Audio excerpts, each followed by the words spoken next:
Hello guys, welcome to my at cook channel. Mutton কষা বাড়িতে কিভাবে সুস্বাদুভাবে রেস্টুরেন্টের মতো বা যে কোনো হোটেলের মতো আপনারা বাড়িতে বানাতে পারবেন, দেখে নেওয়া যাক আজকের এই রেসিপিটা। প্রথমে এখানে আমি নিয়েছি মাটনকে ভালোভাবে আমি এখানে কিমা করে নিয়েছি। এটা আমি ছুরির দ্বারাই করেছি, চাইলে আপনারা মিক্সিং জারের মধ্যে দিয়ে ভালোভাবে ব্লেন্ড করেও নিতে পারেন। কিমা যদি ছুরির সাহায্যে বা যে কোনো তপ্পলের সাহায্যে করা হয় তাহলে কিন্তু তার স্বাদটা মিক্সিং জারের থেকেও বেশি স্বাদের কিমা হয়। এবার আমি এই কিমাটাকে বানিয়ে নিচ্ছি।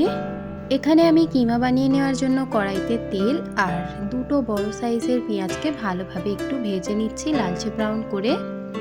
পেঁয়াজটা দেওয়ার সময় ক্যামেরাটা কিন্তু অফ হয়ে গিয়েছিল, তার কারণে ক্যাপচার হয়নি, কিন্তু এবার থেকে সমস্ত ডিটেলসটা বলে দিচ্ছি। প্রথমে এখানে সর্ষের তেলের উপর ভালোভাবে দুটো বড় সাইজের পেঁয়াজকে লালচেভাবে একটু ভেজে নিচ্ছি, একটু সময় ধরে যাতে পেঁয়াজটা একটু নরম হয়ে আসে সেই পর্যায়ে অবধি ভালোভাবে ভেজে নেব।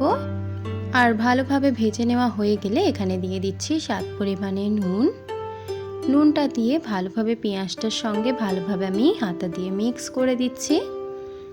এখানে যেহেতু কিমা বানাবো তাই সমস্ত মশলা কিন্তু একটু বেশি করে দিতে হবে, আর নুনটা শুধু পরিমাণ অনুযায়ী রাখবেন। হলুদ গুঁড়ো এখানে আমি প্রায় 1.5 চা চামচ পরিমাণে ব্যবহার করেছি।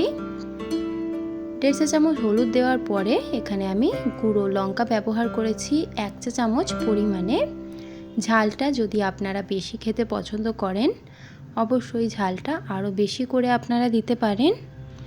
তারপর এর মধ্যে আমি দিয়ে দিচ্ছি 1.5 চা চামচ পরিমাণে জিরে গুঁড়ো। ব্যাস এই তিনটি আবারও মশলা দিয়ে ভালোভাবে নাড়াচাড়া করে মিক্স করে নিচ্ছি। এবার সুন্দরভাবে রঙগুলো কিন্তু মশলার রং ভালোভাবে পেঁয়াজের মধ্যে চলে আসবে নাড়াচাড়া করতে করতে। আর কিমার মধ্যে কিন্তু অল্প একটু তেল বেশি করে দেবেন। যদি আপনার এখানে 4 টেবিল চামচ সর্ষের তেল লাগে তাহলে এখানে 6 টেবিল চামচ সর্ষের তেল ব্যবহার করবেন, তাহলে কিমার স্বাদ কিন্তু আরও ভালো হবে। ভালোভাবে এবার মশলাটাকে একটু কষিয়ে নেওয়া হয়ে গেলে দিয়ে দিচ্ছি এখানে 2.5 চা চামচ পরিমাণের আদা এবং রসুনের পেস্ট। আদা রসুনের পেস্ট কিমা অনুযায়ী দিতে হবে। আপনারা যদি কম পরিমাণে আদা রসুনের পেস্ট ব্যবহার করেন কিমার মধ্যে স্বাদটা সেরকম আসবে না, তার কারণে ভালোভাবে আদা রসুনের এবার কাঁচা গন্ধটাকে ভালোভাবে নাড়াচাড়া করে ভালোভাবে মিক্স করে কাঁচা গন্ধটা যাতে চলে যায়। আর কষিয়ে নেবার সময় যদি জলের প্রয়োজন হয় অবশ্যই অল্প অল্প জল দিয়ে আবারও ভালোভাবে কষিয়ে নেব। এখানে আমি 3 থেকে 4-5 মিনিট মশলাটা থেকে তেল বেরিয়ে আসা পর্যন্ত 3-4 বার জল দিয়ে দিয়ে কষিয়ে নিচ্ছি।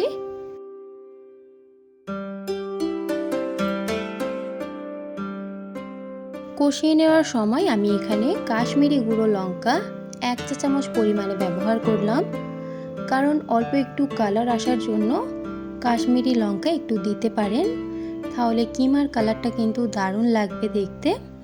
আর কাশ্মীরি লঙ্কা দিলে লঙ্কার যে একটা স্বাদ হয়, একটা সেন্ট হয়, সেটাও কিন্তু কিমার মধ্যে থাকবে, খেতে ভালো লাগবে। ভালোভাবে মিক্স করে দিয়ে আবারও জল দিয়ে একটু কষিয়ে নিচ্ছি।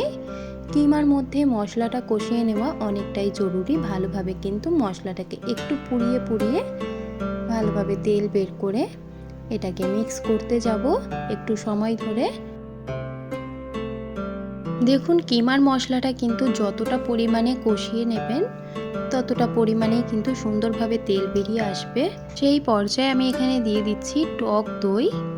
এখানে আমি 100 গ্রামের টক দই ব্যবহার করেছি, কিমাটার পরিমাণ যেহেতু বেশি ছিল তার কারণে। টক দইটা দেওয়া হয়ে গেলে তারপর এখানে ভালোভাবে টক দইটাকেও মিক্স করে নেব। হাতার সাহায্যে টক দইটাকে মিক্স করে নেওয়ার পর এবার আমি ঢাকা দিয়ে 1 থেকে 1.5 মিনিট ভালোভাবে টক দইটাকে একটু ফ্রিজ করতে দিচ্ছি। ভালোভাবে এখানে দেখুন ঢাকা খুলে দেওয়ার পর 1.5 মিনিট পর দেখতেই পাচ্ছেন যে তেলটা কতটা সুন্দর কালার হয়ে এসেছে, আর টক দইটাও কিন্তু ভালোভাবে ভুনে নেওয়া হয়ে গেছে। এই পর্যায়ে এবার আমি দিয়ে দেব ফ্রেশ করে রাখা কিমাটা তার আগে একটু নাড়াচাড়া করে দিচ্ছি যাতে নিচের দিকটা পুড়ে না ধরে।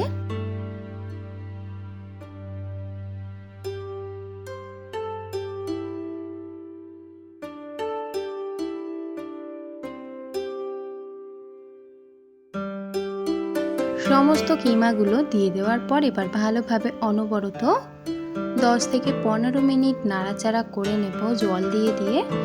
জল না দিলেও চলবে, কারণ কিমা থেকে অটোমেটিক জল বেরোবে, কারণ এটা কাঁচা কিমা। আর এই কিমাটা আমি ধুয়ে ভালোভাবে তারপর কিমা বানিয়েছিলাম মাংসটাকে মাটনের, তার কারণে একটু জল বেরোবে। ঢাকা দিয়ে ভালোভাবে এটাকে নাড়াচাড়া করে একটু ভুনে নেবেন, তাহলে কিন্তু এর মধ্যে স্বাদ আরও বাড়বে। ঢাকা দিয়ে ভালোভাবে নাড়াচাড়া করে দেওয়ার পর এর মধ্যে কিন্তু জল বেরিয়ে এসেছে। আর এই পর্যায়ে আমি একটু দিয়ে দিচ্ছি এখানে মাংস মশলা। এটা কিন্তু রেডিমেড পাওয়া যায়, মিট মশলা, সেটা আপনি দিয়ে দেবেন। আর গরম মশলা পারলে দিয়ে দিতে পারেন। আর এখানে আমি স্বাদটা একটু নুনের কম ছিল স্বাদে, তাই একটু নুনটা অ্যাডজাস্ট করে দিলাম। এবার এই দুটো মশলা দিয়ে ভালোভাবে আমি নাড়াচাড়া করে মিক্স করে নিচ্ছি আবারও। এখানে আমি নাড়াচাড়া করে দিচ্ছি। অনেকে কিন্তু গোটা গরম মশলা ব্যবহার করে, কিন্তু আমি সেটা দিইনি। কিমার মধ্যে গোটা গরম মশলার সেন্টটা আমার ভালো লাগে না, তার কারণে অনেকক্ষণ ধরে নাড়াচাড়া করে নেওয়ার পর দেখবেন কিমার সাইড থেকে তেল বেরিয়ে এসেছে। সেই পর্যায়ে আমি এখানে পরিমাণ মতো জল দিয়ে দিচ্ছি। প্রায় এখানে আমি 1.5 কাপ জল দিয়েছি এতগুলো কিমার জন্য। জল দিয়ে এবার ভালোভাবে দেখুন আমি এখানে একটু অ্যাডজাস্ট করে দিচ্ছি হাতা দিয়ে, যাতে কোনো রকম দিকটা পুড়ে না ধরে। ভালোভাবে মিক্স করে নেওয়ার পর অ্যাডজাস্ট করে দিয়ে এবার আমি ঢাকা দিয়ে ফুটিয়ে নেব জলটা কমে আসা পর্যন্ত, প্রায় 10 থেকে 15 মিনিট। আর ফুটিয়ে নেওয়ার আগে আমি এখানে একটু ঘি ব্যবহার করছি 1 চা চামচ পরিমাণে। ঘিটাকে আমি এখানে ভালোভাবে মিক্স করে দিচ্ছি। ওপর থেকে একটু ঘি দিলে ভালোভাবে কিন্তু কিমার মধ্যে স্বাদটা আরও দ্বিগুণ বেড়ে যাবে। এভাবে কিন্তু ঘিটা অবশ্যই লাস্ট বেলায় একটু দেবেন, তাহলে ঘিয়ের স্বাদটা কিন্তু বজায় থাকে। আর ঘিটা যদি প্রথমে দেওয়া হয় তাহলে কিন্তু তার স্বাদটাই মশলার মধ্যে সব অটোমেটিক মিক্স হয়ে যায়। এবার ঢাকা দিয়ে আমি এখানে ভালোভাবে ফুটিয়ে নিচ্ছি। 10 থেকে 15 মিনিট পর ঢাকা খুললাম। এত পরিমাণে আমি এখানে কিমার মধ্যে ঝোল রাখবো। এবার আমি কিমাটাকে গ্যাসটাকে অফ করে দিয়ে স্ট্যান্ডিং টাইমে রাখবো একটু 1 থেকে 2 মিনিট, যাতে কিমার প্রপার কালারটা চলে আসে ঠান্ডা হওয়ার পর। 1 মিনিট পর ঢাকা খুললাম। দেখুন কিমাটা কতটা সুন্দর লোভনীয় দেখতে হয়েছে আর খেতেও হয়েছে। আশা করি আপনাদের এই ভিডিওটা ভালো লেগেছে। আর এভাবে আমার স্টাইলে একবার মাটন কিমা রেসিপি অবশ্যই বানাবেন বাড়িতে, খেতে সুস্বাদু লাগবে আর খুবই দারুণ কিন্তু স্বাদের হবে। সবাই কিন্তু পছন্দ করবে যদি আপনারা এভাবে করে রান্না করেন। আর আজকের এই ভিডিওটা ভালো লাগলে অবশ্যই লাইক, শেয়ার আর সাবস্ক্রাইব করে দেবেন। আমার চ্যানেলে যদি নতুন হয়ে থাকেন আপনারা অবশ্যই চ্যানেলটিকে সাবস্ক্রাইব করে আমার পাশে থাকবেন। আমাকে সাপোর্ট করতে একদমই ভুলবেন না। আজকের এই ভিডিওটা আপনারা অনেক অনেক ভালোবাসা দেখান আর এভাবে করে বাড়িতে অবশ্যই মাটন কিমা বানান।